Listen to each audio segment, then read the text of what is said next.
So, as you know, Ephemeral was meant to be a seastead-like event, which would create seasteads of a sort in the water. Of course, this event did not end up happening, and we're at a completely different event, which has nothing to do with Ephemeral, for legal reasons. But, so, a couple of things that I want to say are going to be kind of controversial, and then I'm going to dash your hopes and make you feel bad, but there is a hopeful note at the end. All in 5 minutes. Yes, all in 5 minutes. Actually, probably in 4 minutes. So,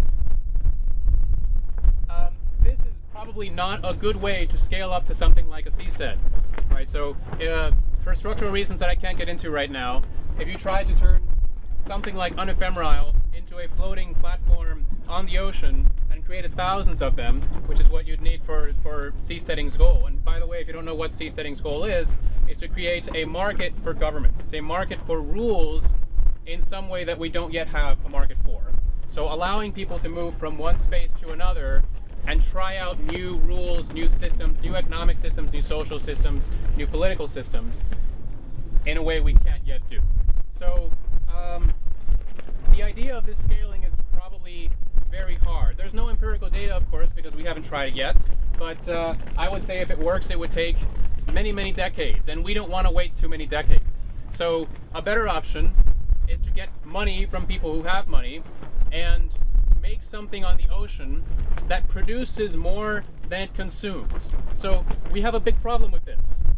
Seasteads are likely to consume more resources, cost more money than the equivalent sort of life on land. That's a big problem, right? So we have to somehow produce even more than we're consuming in this way. How do we do that? We need to come up with business models that would work in this environment, that would be even more productive than they would be on land. Again, a very hard problem. Again, one we don't have good empirical evidence for. So, how to solve this problem? At the Seasteading Institute, we've come up with a number of business models that may work. For example, medicine at sea, or a resort at sea, or residential living at sea, which, by the way, there's already somebody trying this. There's different models. Of course, we don't have any data, and we don't have a seastead yet to try them. But the problem is we're a small group of people. Even the larger seasteading community, many of us here perhaps, are still a small group of people. The best idea would hopefully be to convince the average person on the street, a monkey with a suit and a tie, that there's something to be gained by doing this. So, we want to see what all the ideas are out there. We want to crowdsource this question of what are the best, most productive ways to use this space, this platform on the ocean, these many platforms on the ocean. So we've come up with a business contest. Can you come up with a good plan for some sort of model that's more productive on a seastead than it would be on land, and that you could then exchange things with people back on land?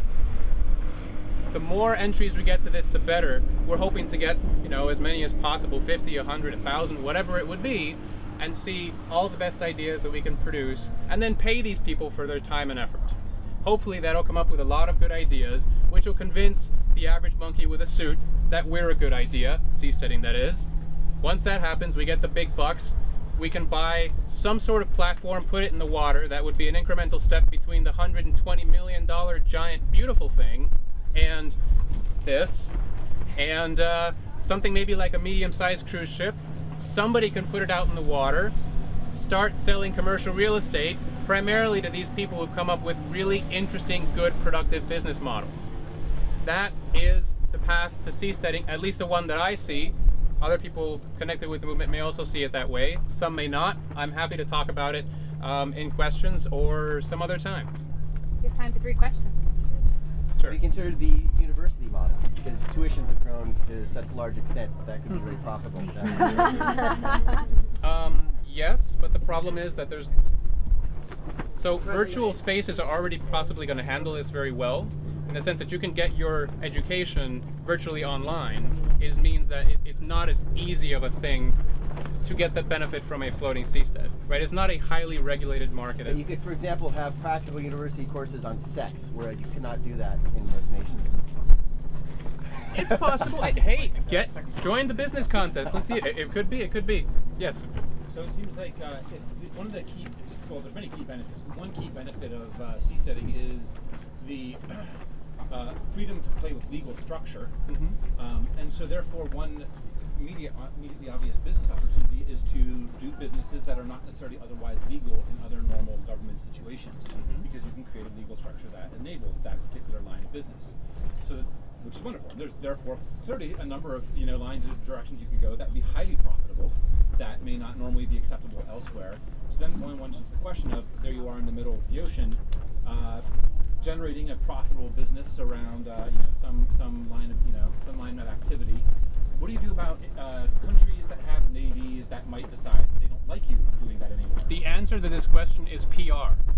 Right? So we have to, I would personally love it if we could go out into the ocean and start selling organs, for example.